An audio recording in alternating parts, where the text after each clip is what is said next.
É com muita honra que no webinar de hoje temos como convidado o professor Marcelo Maciel Pereira.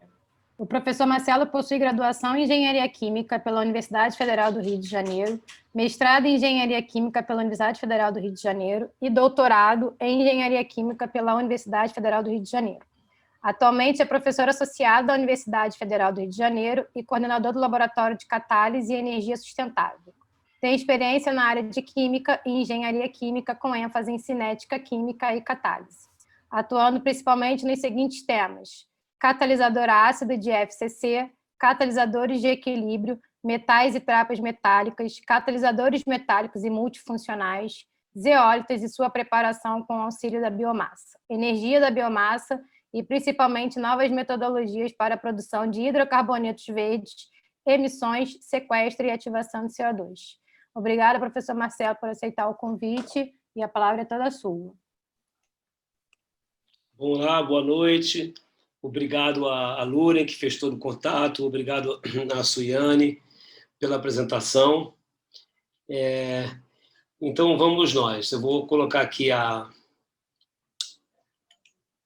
apresentação, me fala se está ok, estão vendo direitinho? Não, ainda não, professor. Vamos nós. Acho que deve demorar um pouquinho, né? Agora foi. Foi? Tá bom. Vê se continua ainda no modo aí de apresentação. Está entrando agora. Foi? Foi sim, pode começar. Então, são mais ou menos 30 minutos, né? Isso, até 40 minutos é tranquilo. Não, tá tudo bem. Então, eu vou contar então um pouquinho dessa história, né, de fazer hidrocarbonetos a partir de biomassa de segunda geração, né? Bom, na agenda nossa, eu vou falar um pouquinho da motivação desse trabalho, né, muito brevemente, sobre sustentabilidade e energia.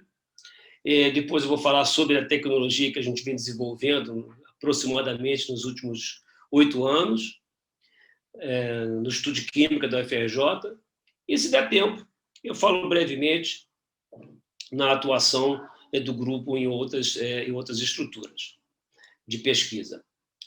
Bom, somente lembrando, né, que, além da questão de sustentabilidade, somente a energia renovável ela pode suprir, né, a produção de energia de maneira continuada, além, claro, da redução da pegada de carbono.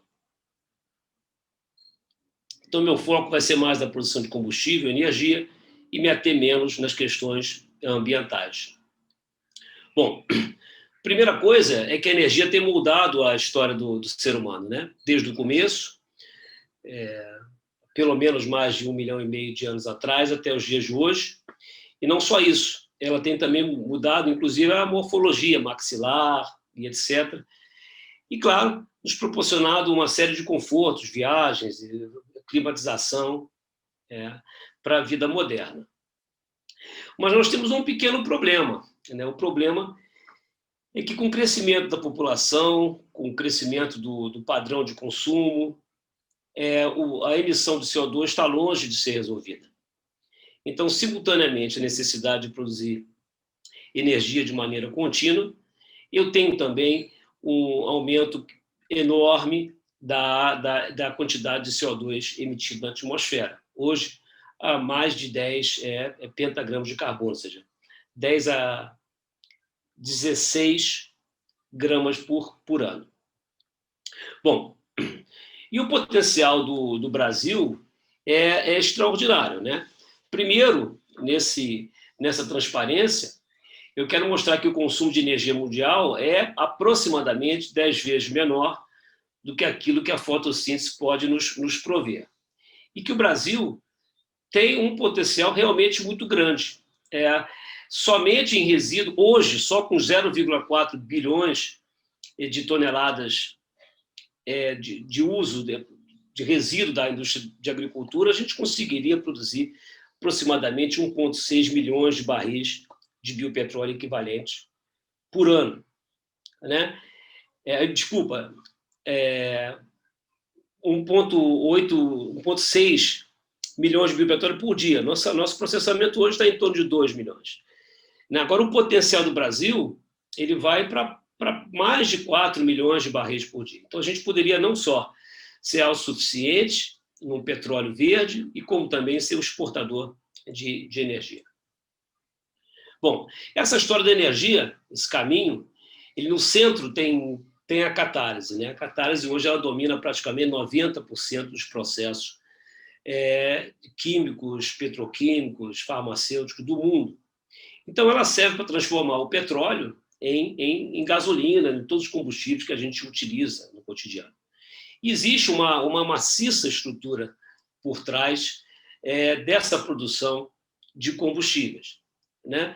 E o que a gente quer propor é uma maneira de introduzir um petróleo renovável dentro dessa estrutura pronta e montada de refinaria, de distribuição e consumo de derivados de hidrocarbonetos, só que agora produzindo os combustíveis completamente renováveis. Bom, quando a gente olha a biomassa, estou representando ela de uma maneira simplificada, como carboidrato, parece, né? Carboidrato e hidrocarboneto, CH, era só eu cortar esse oxigênio e pronto. Mas a coisa é muito complicada.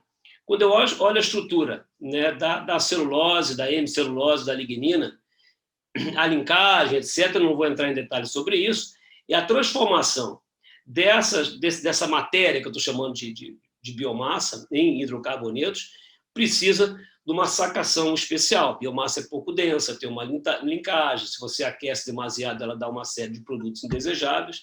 Então, não é trivial transformar esses carbonos e hidrogênios da biomassa naqueles carbonos e hidrogênios que a gente usa correntemente, só que derivados de petróleo. Bom, existem 2 grandes grupos que fazem isso na literatura. Um aquece a biomassa a uma temperatura de 500 graus Celsius e leva uma mistura muito complexa, porque ele dá chance para uma série de reações ocorrerem. E o outro que desconstrói a biomassa nessa condição mais branda, então evita reações sequenciais, mas desmonta a estrutura em plataformas de açúcares ou plataformas derivadas. Então precisa fazer reações sequenciais. A gente faz uma coisa um pouco completamente diferente disso que eu falei, né? Essa abordagem que ou taca fogo e gera uma série de reações não completamente controladas, ou a outra que tenta controlar isso, mas diminui a biomassa em blocos muito pequenos de montagem. Então, a história que eu vou contar para vocês hoje na verdade, a nossa proposta de economia circular. Né? Então, a gente começa com a biomassa. Eu representei aqui uma pequena estrutura da celulose. Depois, a gente transforma por carbonilados em condições brandas, o que a gente chamou de um novo produto, chamou esse produto de biopetróleo. Esse biopetróleo pode ser usado em altíssimas concentrações da refinaria atual. Até agora, a gente foi a mais de 50%.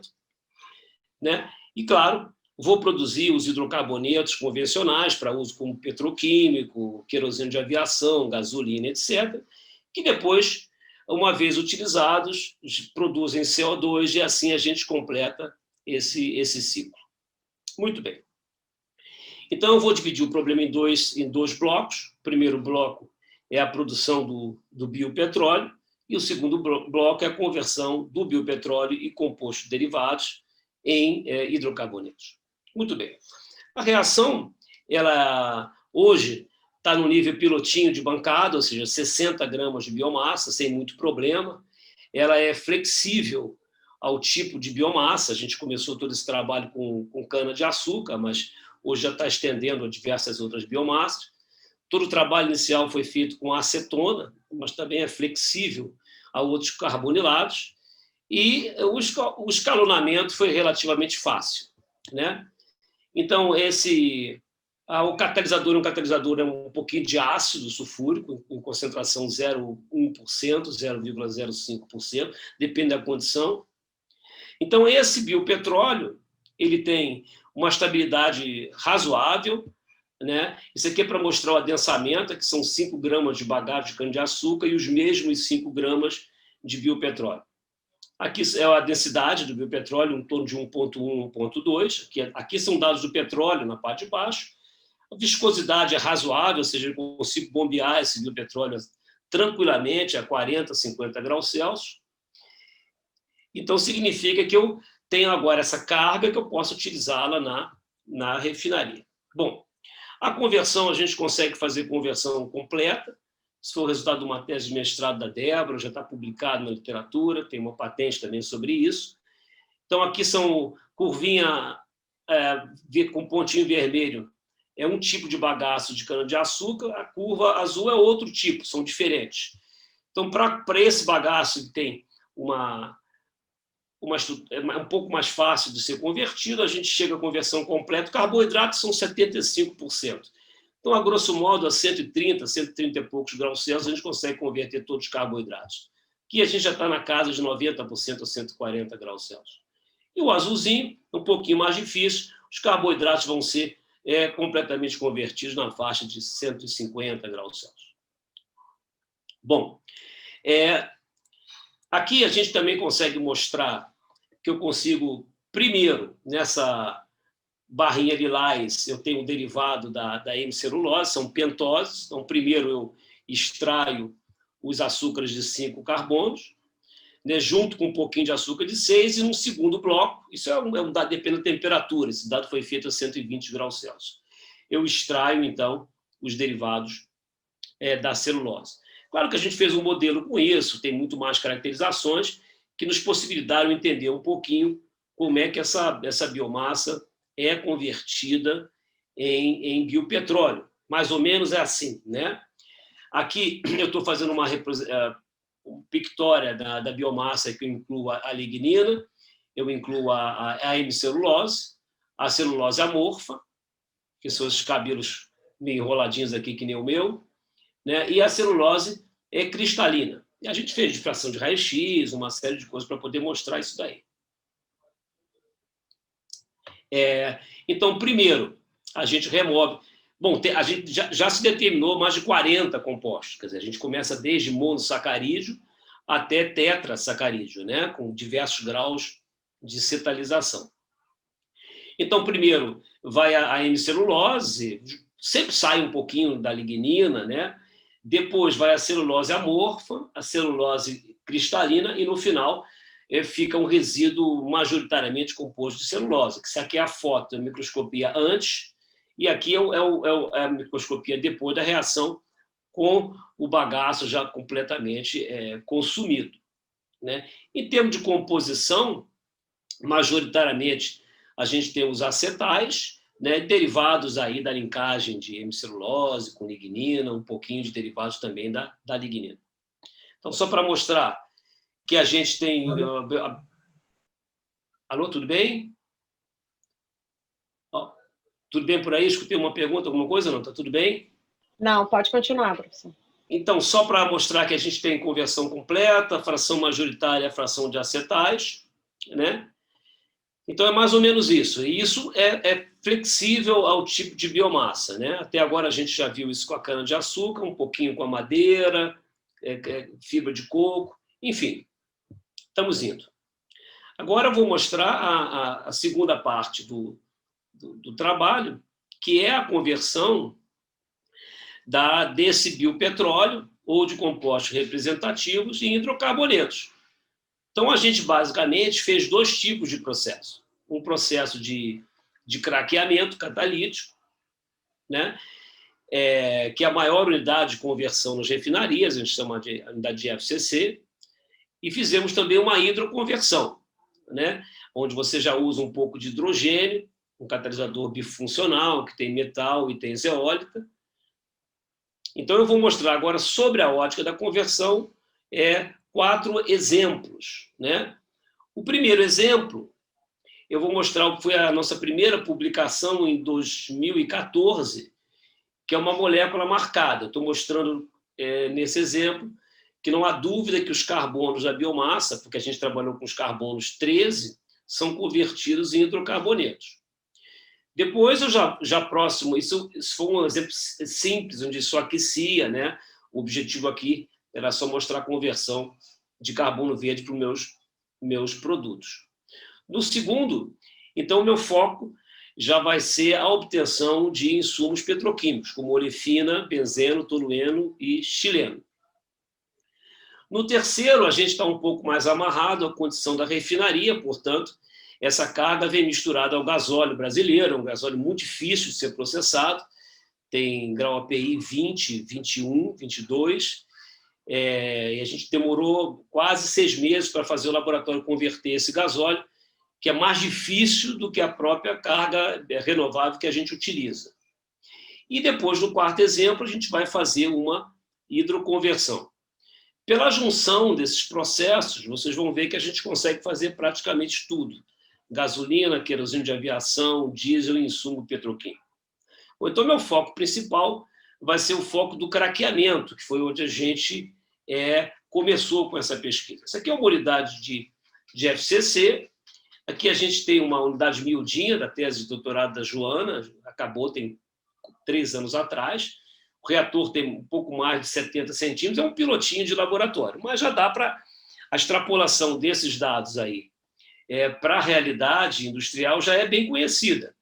Aqui a gente usa mais ou menos 15 gramas de catalisador, e no teste no sempre eles usam 10 gramas, no teste de FCC 10 gramas, então a projeção para a unidade comercial é bem conhecida.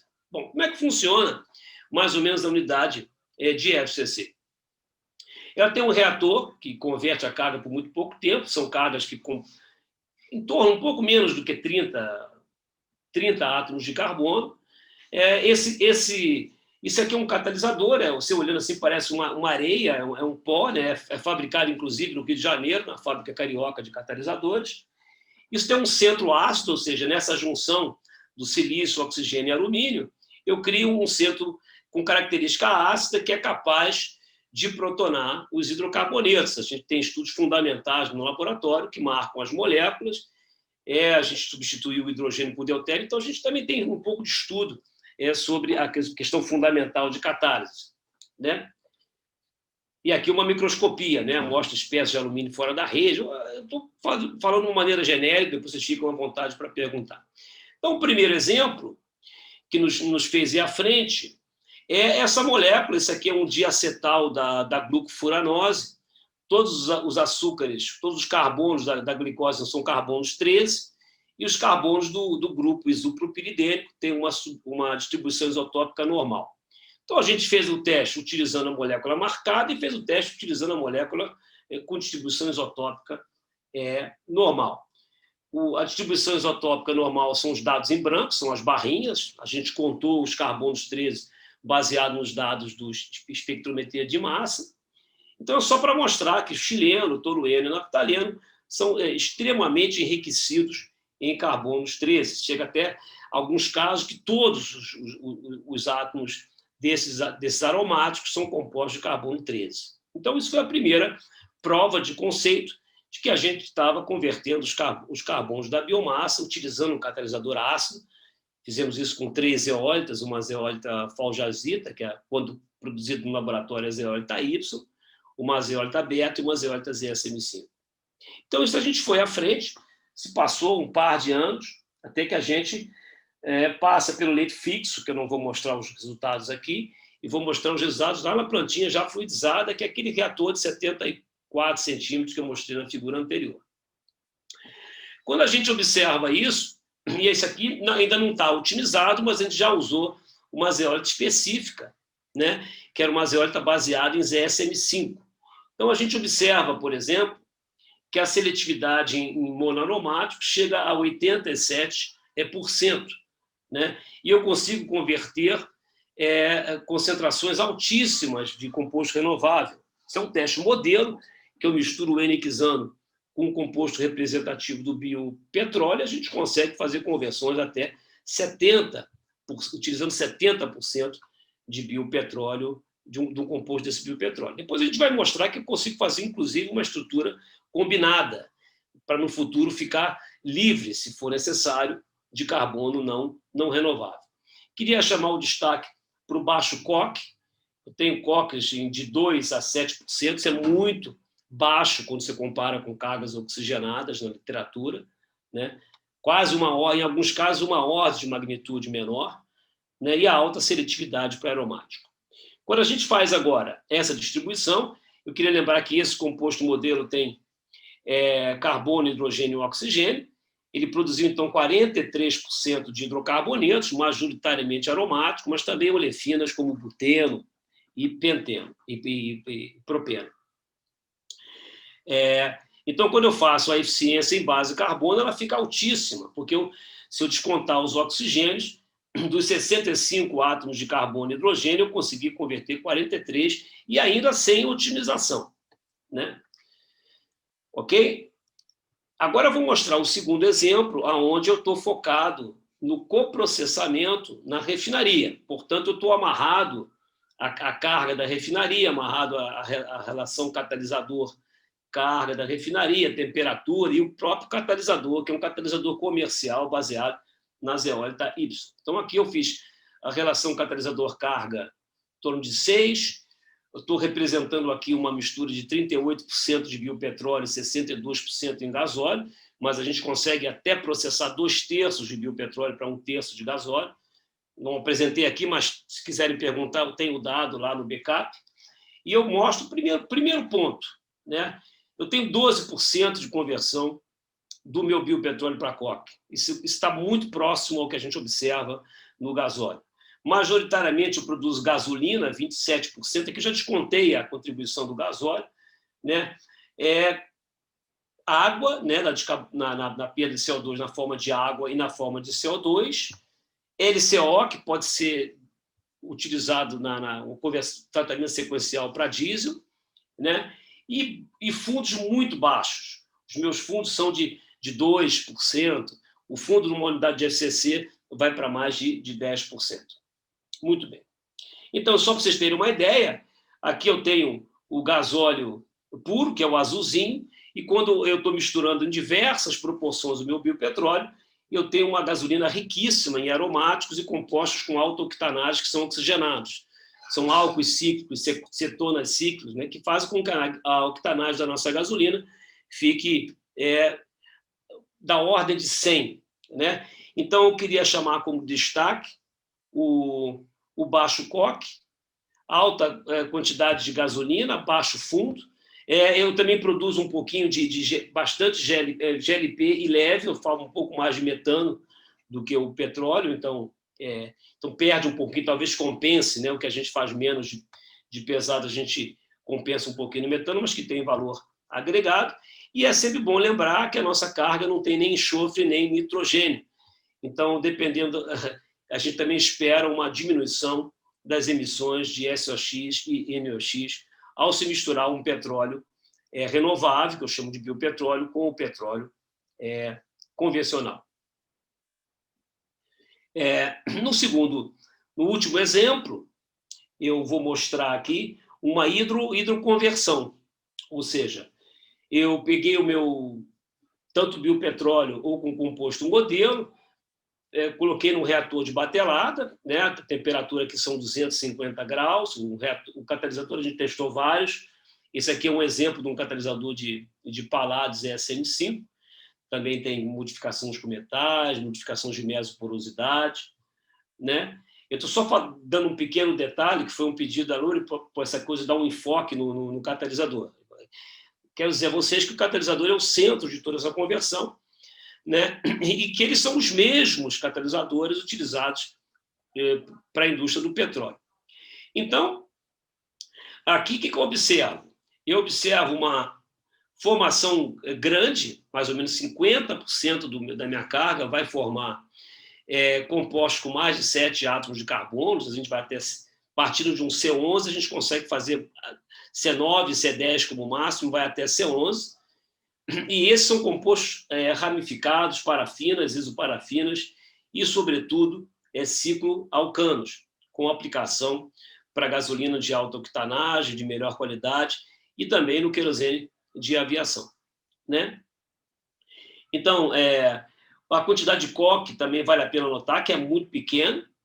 Esses dados não têm otimização, ou seja, hoje a gente já está trabalhando com uma outra zeólita e consegue não ter aromático, essa quantidade de C7+, né? aumentou 20% a 30% do que está nessa transparência aí hoje.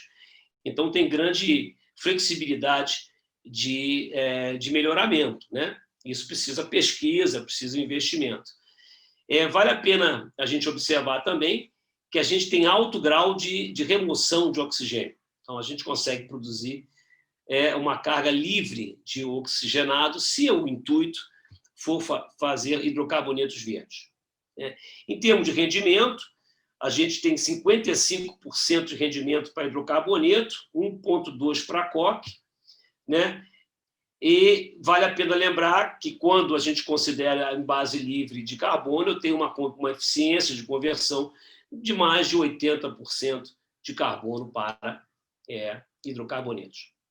Em termos de processo combinado, o processo de FCC produz aromáticos e olefinas, e o processo da hidroconversão produz naftênicos, parafinas e isoparafinas, e também hidrocarbonetos leves. A gente acha até que dá para melhorar um pouquinho, diminuir a quantidade de leve, e está fazendo pesquisa com isso. Ou seja, ao integrar esses processos, ou seja, eu posso pegar os leves daqui e coprocessar com composto representativo ou com biopetróleo, e vou, então, conseguir fazer uma refinaria independente.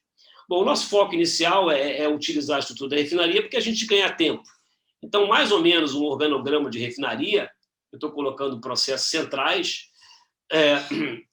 Hidrocraqueamento, eu não sei, acho que não tem no Brasil, mas nos Estados Unidos tem bastante. Aqui, basicamente, eu acho, né? Aqui é um processo de FCC, aqui de um hidrotratamento. Então, a gente pode introduzir o nosso biopetróleo no craqueamento catalítico, utilizando o mesmo catalisador, né? Ou na hidroconversão. E depois você faz uma integração nesse coração da refinaria, de modo a produzir majoritariamente gasolina, querosene, diesel e um pouquinho de gás seco e GLP.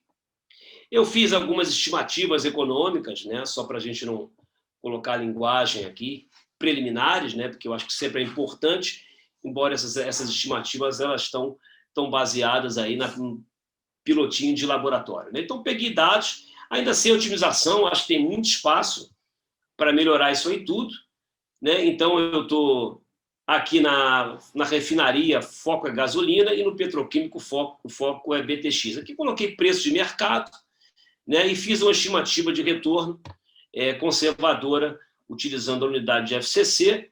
Um barril de biopetróleo é $30, são aproximadamente R$500 milhão por dia, a 30% de conversão. E numa unidade petroquímica, aí a coisa é muito maior, que o valor tem muito mais valor agregado. Então, vai para mais de R$1 milhão por dia. Isso tem muito espaço para melhoramento, né? Bom, então, eu queria, mais ou menos, sintetizando, ainda tem um pouquinho mais de coisas a falar, eu preparei para 30 minutos, mas tem muitos slides de backup sobre considerações termodinâmicas, etc. Fique à vontade para perguntar. A abordagem é flexível ao tipo de biomassa. Nosso foco foi cana-de-açúcar, mas ela consome, se tem carboidrato, ela vai muito bem, né? Ela é flexível ao tipo de acetal, a gente consegue controlar a composição do biopetróleo. Ela produz com rendimento bastante alto todos os combustíveis, né, que a gente usa correntemente, e utilizando uma estrutura muito semelhante à que a gente tem de refino. Pode ser feito na refinaria ou em estrutura independente.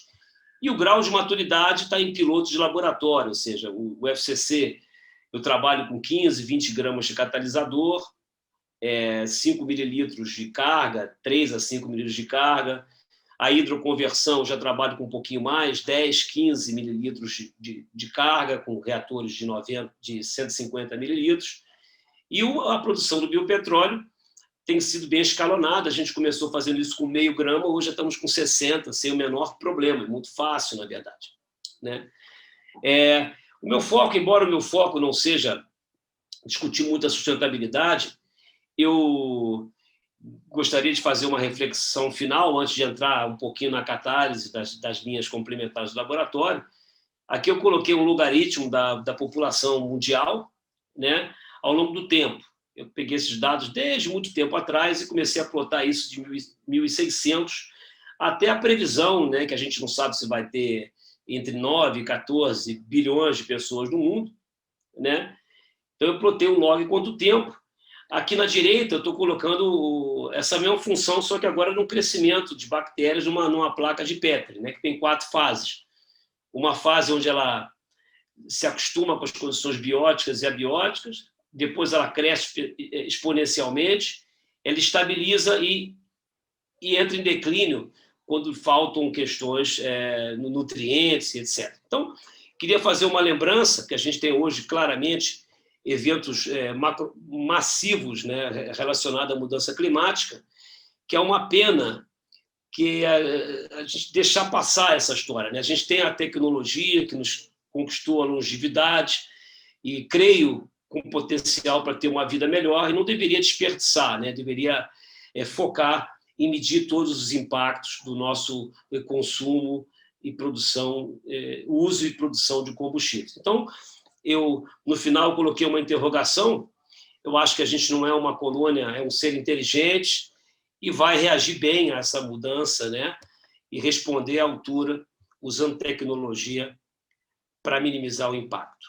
Bom, como eu estou com 29 minutos, eu vou falar rapidamente das linhas complementares do grupo, né? O grupo está bem estruturado, né? Com muitos equipamentos, a gente foi privilegiado com esses recursos mais ou menos até o ano 2015, então a gente tem uma estrutura boa para fazer diversos tipos de catálise, né, no laboratório. Equipamentos, e tem tido bons resultados, né, com os projetos, principalmente com a Petrobras, em várias áreas, né, em hidrocarbonetos não renováveis, em ativação de CO2, né, também recebendo financiamento do CNPq, da FAPERJ e da CAPES. Então, queria fazer uma propaganda, né, de uma ideia também do grupo, junto com um amigo da Universidade de Estrasburgo, que a gente utiliza a biomassa para produzir catalisadores. E tem tido resultados surpreendentes. A gente bateu, por exemplo, recentemente, o recorde da concentração de sítio ácido numa ZSM5. Ela fica super bonitinha, a zeólita, parece um pouco espinho, e tem muito mais seletividade e rendimento para a produção de olefina que a ZSM5 convencional. Está patenteado entre o Brasil e a Universidade de Estrasburgo, e estamos na busca aí de um parceiro comercial. Se quiserem, pegue lá o Chemical Science, é um Golden Open Journal, só baixar, é super legal, né? E conseguiu controlar a morfologia, controlar a composição química através da inclusão da biomassa no preparo de catalisadores. A segunda linha, que é uma linha que eu curto bastante, que é pensar o CO2 como reagente. Então, a gente conseguiu criar, isso veio desde lá, numa tese de doutorado, né, da Luciana Tavares, e isso depois passou por várias teses, como o Sérgio e a Joana, né? Então, a gente mostra que consegue ativar o CO2 na presença de oxigênio e tem diversos usos. Pode fazer um processo acoplado com a produção de hidrogênio, né? E resgatando simultaneamente CO2. É óbvio que eu posso integrar essa tecnologia com a tecnologia de biomassa, fazendo uso do CO e do CO2 produzido do biopetróleo. Ou usar isso na unidade de FCC, né? Isso também tem bastante artigos na literatura do grupo, bastante, não digo, 4, 5, acho que 5 ou 6, acho que mais ou menos isso. Queria mostrar também um pouquinho do aditivo que a gente fez, esse junto com a Petrobras, para reduzir aí a emissão de SOx. Então, é um catalisador multifuncional, né, que tem alumina, metais do grupo 1 e 2, como potássio, cálcio, né, e vanádio. Então, o Brasil é riquíssimo, a gente tem a tecnologia, pode fazer isso, tem um mercado e tem todos os componentes, né, para produzir o vanádio, os elementos do grupo 1 e 2, a alumina e etc. Né? Então, é outra questão, né, do grupo. Estou com 32 minutinhos, é isso aí. Então, isso aqui eu só estou mostrando para você o efeito do vanádio na produção de H2S. Então, você produz H2S, SO2 do lado, SO3 reage um com o outro e faz esse enxofre elementar e deixa de jogar essa encrenca aí para a atmosfera. Então, também é outra linha de catálise. Bom, para finalizar, é claro que eu queria agradecer a turma que tem lutado comigo aí, o Birajara foi o primeiro funcionário do laboratório, a Alessandra, Cristiane, funcionária da universidade, está fazendo doutorado comigo agora, a Bianca, o Sérgio, que tem feito toda a parte administrativa, a doutora Maria Luísa, com a parte de termogravimetria, hoje os estudantes de doutorado, a Eliana, da Petrobras, o Matheus, a Cristiane, a Débora, a Alessandra, os parceiros, colaboradores, o professor Leandro, que dividiu a ideia comigo desde o começo, de fazer esse biopetróleo verde. Tenho a honra de contar com a ajuda do Will Laulan, o doutor Will Laulan no laboratório hoje, tem dado uma força tremenda, 0800, né? O Rafael, que é um professor de estudo de química, aos dois amigos da França, o Ludovic Pinard, da Universidade de Poitiers, e o Louis Benoit, da Universidade de Estrasburgo, dois amigos da Universidade de Barcelona, que têm, dentro do possível, feito o que pode para nos ajudar, o Narci Holmes e a Pilar Ramírez, a Cláudia Daniele do Procat, o José Marcos da FCC, agora estou com a Juliana fazendo um pós-doc, está encarando essa dificuldade toda com a gente, a dois alunos de mestrado, a Bianca e o Igor, e os alunos de graduação, nesse momento, Catarina, Thaís e Corrêa. Claro, a todo mundo que tem ajudado de uma maneira ou de outra, Petrobras, que fundamentou o laboratório, hoje ela está repensando como é que vão fazer os investimentos, mas tudo bem, a Fábrica Carioca de Catalisadores, a FAPERJ, a ANP, CAPES, a parceria da UERJ, que eu também sou orientador, participo do programa de Química da UERJ, ao CNPq, que tem dado uma série de bolsas, à Universidade da Barcelona, e a Escola de Química, tem alguns alunos que eu oriento na Escola de Química. Em termos de financiamento, a Petrobras hoje é 50%, a universidade, em toda essa infra que ela proporciona, salário, etc. A FAPERJ tem ajudado bastante o laboratório, a CAPES, CNPq. Claro, agradecer o convite, agradecer a audiência de todo mundo e mostrar essa foto que eu acho linda da cidade do Rio de Janeiro, e eu estou disponível para a gente discutir, enfim, é isso aí. Muito obrigado.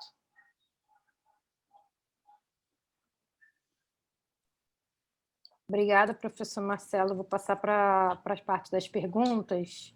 Algumas perguntas já tinham sido enviadas no momento da inscrição pelo Forms. Acho que até alguém perguntou isso agora aqui no chat.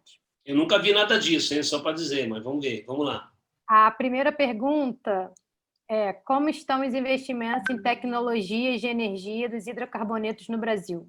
O senhor prefere que eu faça todas as perguntas ou que eu vá fazendo de uma em uma? Tanto faz, senão tem que pegar uma caneta. Pode ser. O investimento não tem plano nenhum para energia renovável no Brasil, que eu saiba. Não plano com quebra de paradigma. Então, não acho que está bem, não. Mas isso é uma coisa que muda muito, né? O laboratório já recebeu muito financiamento, a gente só chegou até aqui por causa dos financiamentos, mas a gente precisa realmente repensar essa coisa em termos de gestão, né?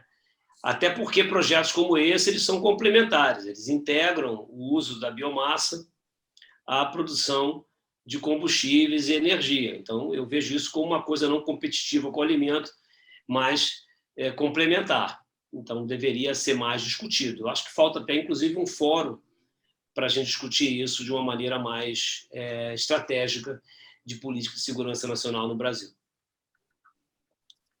Ok. Segunda pergunta. No cenário mundial, quais as empresas estão empenhadas em investir em biomassa / biocombustíveis? Bom, depende, né? Eu acho que eu não tentei romantizar nada aqui, nem falei demasiado em questões ambientais. Eu acho que eu estou tentando fazer uma proposta que é economicamente viável. Então, eu acho que esse pode ser um caminho. Claro que eu acredito que todos os custos deveriam ser incorporados. Não acho que deve ser confortável para alguém que vive na cidade de São Paulo e usa 30% mais o sistema de saúde por causa de poluição no ar. Então, deveria ser incluído dentro da ótica do consumo o impacto ambiental. Então, não sei. Eu estou ainda insistindo um pouco de desenvolver essa tecnologia no Brasil por questão de eu achar que eu queria ver essa coisa implementada aqui. A gente é um país que tem um potencial enorme para a produção de biomassa e poderia acoplar isso à produção de combustível. Eu não acho que está mal, não. A Europa tem mudado a postura e deve ter, inclusive, unidades novas produzindo óleo de pirólise no mundo, pelo menos até onde eu sei, acho até uma unidade no Brasil. Então, eu acho que as pessoas estão realmente se ligando nessas mudanças em escala macroscópica, mas eu acho que vale a pena pensar propostas como essa, ou seja, são propostas que usam uma estrutura já pronta, estrutura da refinaria, podem ser colocadas em estruturas independentes, usam uma estrutura de distribuição pronta, os postos de gasolina e estrutura de consumo pronta. E eu acho que a gente tem que tentar fazer coisas que são economicamente viáveis e é possível, eu acho que é bastante possível. Beleza, não sei se eu respondi, se você quer um número mais preciso. Existem hoje empresas construindo unidades de pirólise no mundo. Na verdade, a pergunta não é de minha autoria, né? A gente recebeu pelo formulário. Se a pessoa que fez a pergunta tiver pelo chat, quiser acrescentar alguma coisa. Então, tem investimentos na Petrobras, que eu não sei exatamente como é que são, que é a questão de você colocar conversões de óleo de biodiesel e coisas do tipo. Então, tem outras coisas que eu também não estou muito ligado. Essa abordagem que eu apresentei para vocês hoje é bem diferente do que a gente tem aí na literatura, né? Então, nesse sentido, eu desconheço uma outra coisa, né? Então, não sei. Acho que é isso. Tá bem. Terceira pergunta. Analisando o cenário atual, o senhor crê que, até o final da próxima década, pelo menos metade das instituições de ensino do país, sejam elas públicas ou privadas, do fundamental ao superior, teriam interesse e a estrutura necessárias para realizar a compostagem de seus próprios resíduos? E, aproveitando o gancho, qual é a maior dificuldade hoje para as instituições e para as residências já construídas de implementarem um sistema de reuso da água para fins de limpeza? Para mim, tudo isso é gestão. Eu acho que o Brasil ainda tem uma percentual grande de população que não tem saneamento básico. Eu moro num condomínio da Barra da Tijuca que eu reciclo a água do condomínio, do esgoto do condomínio. Então, isso é fácil de fazer, é economicamente viável. Então, para mim, é só questão de gestão. Eu acho que, da mesma maneira, a gente consegue produzir hidrocarbonetos renováveis. Eu acho que, sobre essa questão da década, se daqui, como é que vai estar essa visão, eu acho que depende muito. Se houver vontade política, creio que sim. O potencial do Brasil, através de biodigestor para produzir biometano, é absolutamente fantástico. A gente ainda continua apostando no lixão. Eu acho que eu não sei. Para mim, é só questão de vontade política. E pior que, economicamente, essas questões são viáveis. Então, eu tenho dificuldade de entender. Isso talvez seja ainda esse estágio da nossa sociedade, que ainda está um pouquinho mais distante da ciência. Isso é normal, a gente tem que contribuir, né? Você como professora, eu como professor, a gente tem que contribuir nessa linha, né? Diminuir a pegada de carbono, usando o que a natureza já faz, né? Que são processos integrados, etc. Então, eu não sei dizer que se vai estar ou não, né? Mas eu torço para estar, né? Porque é uma pena, né?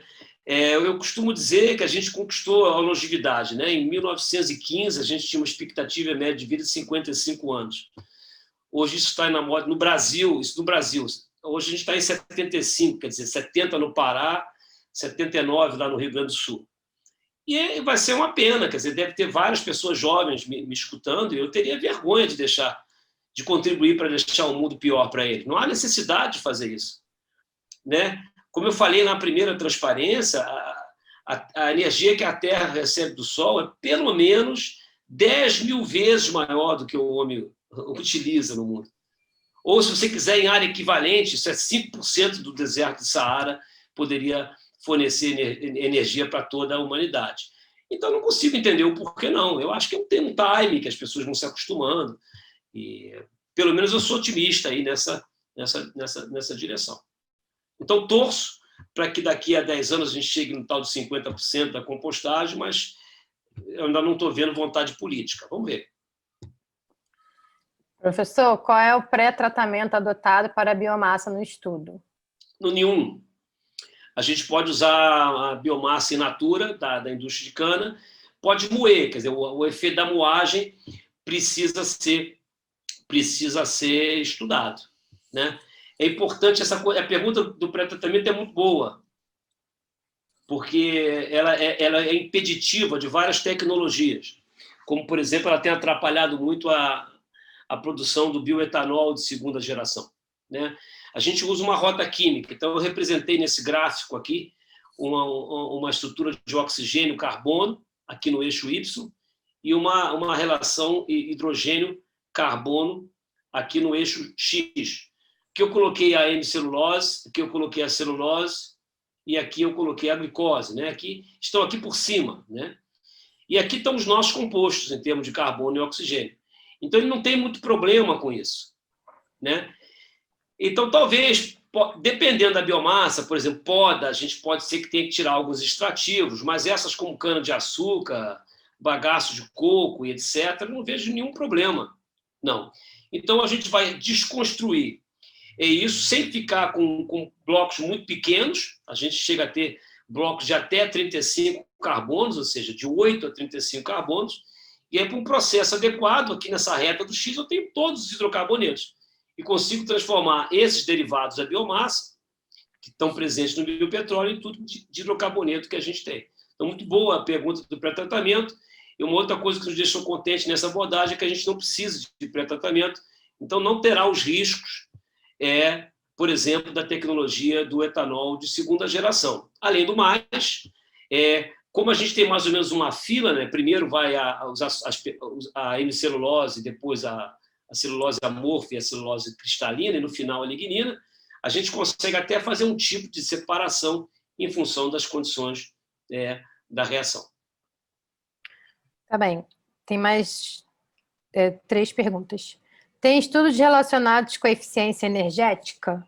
Qual seria a relação entre a energia necessária para produzir o biopetróleo e a energia que ele vai gerar? O aquecimento da biomassa para gerar o biocombustível requer muita energia?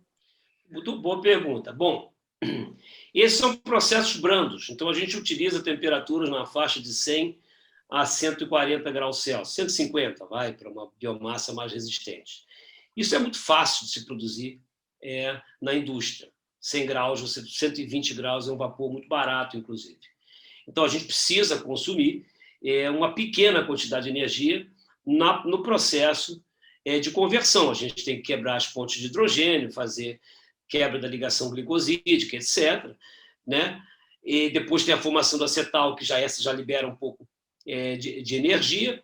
Então, a gente consome um pouquinho de energia no processo, sim. Não é muito, não. Eu não fiz esse estudo de energia. Mas lembra que a gente agora está acima na cadeia de energia, né?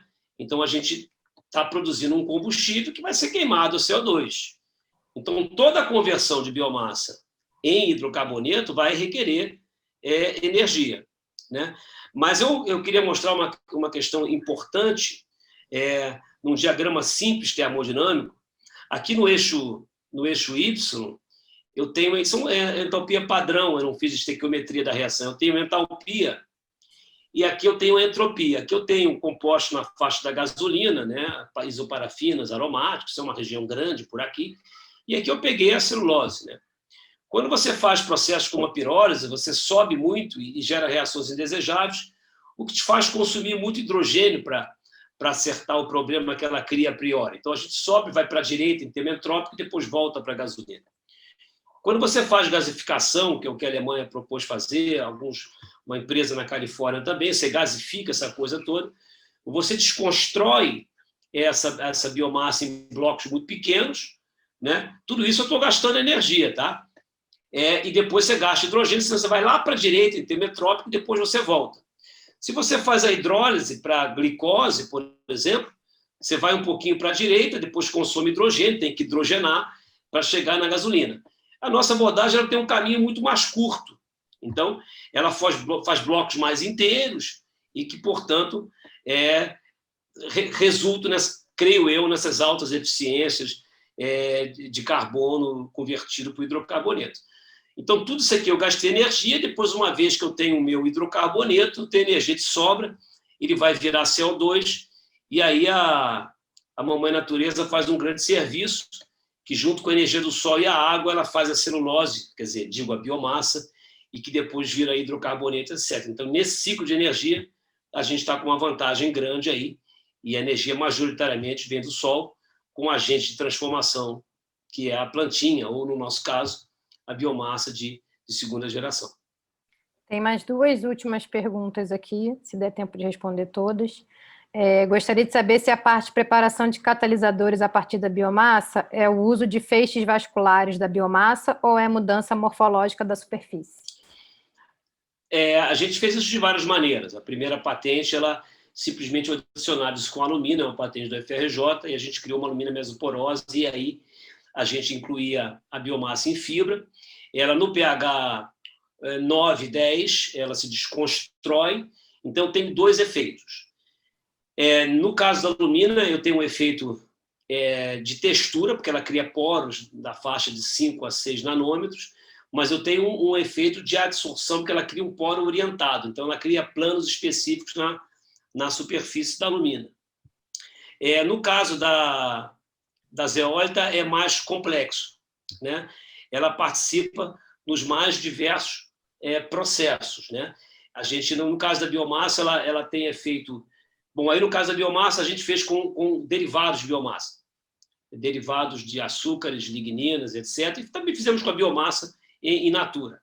Então, ela aí tem outros efeitos. Ela tem efeito na textura, né? Portanto, a gente criou um sistema de estrutura hierárquica de poros, são bastonetes, tem um crescimento, uma orientação preferencial, portanto, tem difusão facilitada. Mas teve uma surpresa, isso a gente não contava, que ela conseguiu aumentar, ela mudou a composição química das SN5, por exemplo. Uma SN5 convencional, na natureza, o homem, no laboratório, ela tem uma razão silício-alumínio em torno de 12, 13, 14. Uma zeólita natural, que não é uma SN5, é prima das SN5, tem uma razão silício-alumínio em torno de 7,5. Então, nessa patente, a gente conseguiu chegar a essa relação de silício-alumínio, ou seja, super baixo, e aí resultou num catalisador estável, com várias vantagens para a produção de olefinas, etc. Né? Mas é importante dizer que o entendimento do efeito da biomassa ainda não está claro. Né? Então, são esses, né? São o efeito na textura e o efeito na composição química. Né? Depois a gente queima, né? A gente calcina esse catalisador e o catalisador fica sem presença de biomassa. Então, acho que tem tudo, né? O morfológico, textural e também em termos de composição química. A última, qual é o futuro dos combustíveis líquidos frente ao crescimento de carros elétricos e tecnologias de armazenamento de energia? Muito boa pergunta. Esse é um conceito, eu acho que o mundo já está decidindo as coisas, né? E eu acho que, eu entendo a pressa, mas a gente tem que refletir, né? Primeiro, no sistema de hoje, o conceito de densidade energética tem que ser aplicado, ou seja, 1 litro de gasolina, ou de QAV, ou de diesel, tem praticamente 2 ordens de magnitude maior, tem mais 100 vezes mais capacidade de armazenar energia que o mesmo volume, o mesmo peso em bateria. Né? A produção de bateria é uma luta contra a termodinâmica, né? Você está brigando contra a termodinâmica, você tem que separar, purificar, né? E depois do processo ela vai ter um desgaste. Vale a pena lembrar que os carros a bateria também têm 30% a mais de massa, né? E eu acho que tem uma vida útil aí de 5, 6 anos, eu não sei precisar bem o tempo. Então, eu realmente não sei te dizer. Se o mundo já decidiu que teremos carros a bateria, tudo bem, eu vou precisar produzir energia de algum lugar. Certamente não vai ser 100% de painel voltaico, porque não há semicondutor no mundo para isso. Pode ser uma combinação de energia eólica. Também não vejo a possibilidade de aplicar a bateria em avião, nem em transporte de massa. Vamos ver como é que vai ficar o caminhão ou a bateria na Alemanha, não sei dizer. Mas eu acho muito legal a proposta do carro híbrido. Na verdade, o que eu gosto mais é de bicicleta. Mas as pessoas gostam de automóvel, então vamos lá, né? Vamos, de certa maneira, tentar equilibrar um pouquinho o padrão de consumo ao meio ambiente.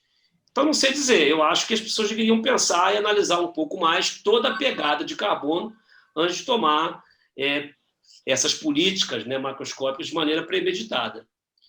Então, não sei se eu respondi tudo, mas é assim que eu vejo. Vou gostar muito de ter um sistema onde a energia ela tem diversas facetas, né? Ela vem um pouquinho de não renovável, ela vem de renovável, ela vem da energia elétrica, ela vem de talvez um processo como o nosso, ou semelhantes ao nosso, que produzem cargas para a estrutura de refinaria. Então, eu prefiro ver assim. As perguntas acabaram. Obrigada, professor Marcelo, pela participação, pelo webinar. Eu vou passar a palavra para a Júlia novamente, que ela vai dar alguns avisos finais.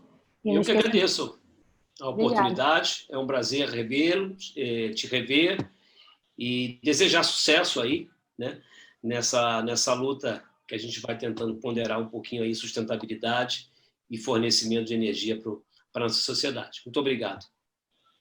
Bom, como a Suiana disse, obrigada, Marcelo, mais uma vez por ter aceito, né, o nosso convite. Obrigada pela palestra.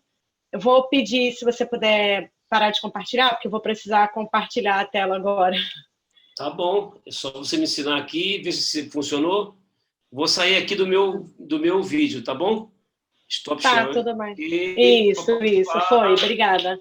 Maravilha. Bom, pessoal, vou agora mostrar para vocês e fazer o convite do nosso próximo webinar, que vai acontecer no dia 10 de novembro, daqui a 15 dias, né? E que vai ser uma palestra com o tema Microalgas e Empreendedorismo, um mundo de possibilidades, com a doutora Mariana Fortes, que é engenheira química, formada pela Escola de Química da UFRJ, e é CEO da Pluralgia, empresa especializada em produtos e serviços a partir de microalgas, e coordenadora da rede de cocriação da Pop Alg.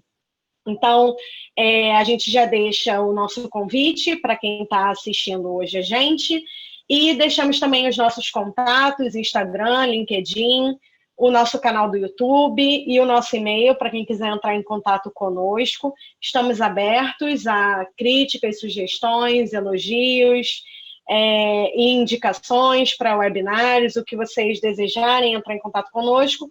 Podem entrar pela rede social que preferirem, nós estamos ativos, né, em todas elas, então fiquem à vontade para isso.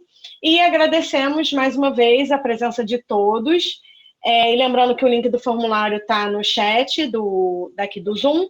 Agradecemos e contamos com a presença de todos no nosso próximo webinário. Ok? Boa noite e boa semana para todos. Boa noite. Boa noite. Obrigada, Marcelo.